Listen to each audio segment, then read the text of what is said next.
Guys, in this video I will show you how you can fix joining friends game session error or timeout in GTA 5 online, and it really does matter if using PS4, PS5 or Xbox PC. The process will be pretty much the same. So first thing what you need to do here, you need to first method you can apply, you need to go back to online, then leave GTA 5 and go to the story mode, and then you need to go to friends, and then if you have friends you can then join their session through here. But still, if this doesn't work, then you need to go on a players and not players, then you need to basically go to your friends. I don't have here friends, so I will go to online.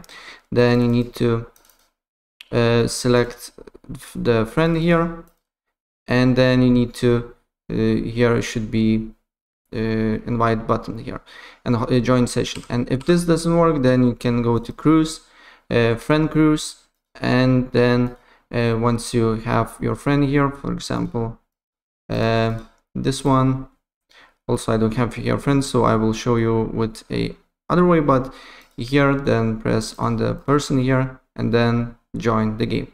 But you will do not with suggested crews, but do the same basically with your friend's crew, and you will able to join your friend's session, right? So that's pretty much it, and if I help you out, please press like button and subscribe for more. Take care, bye.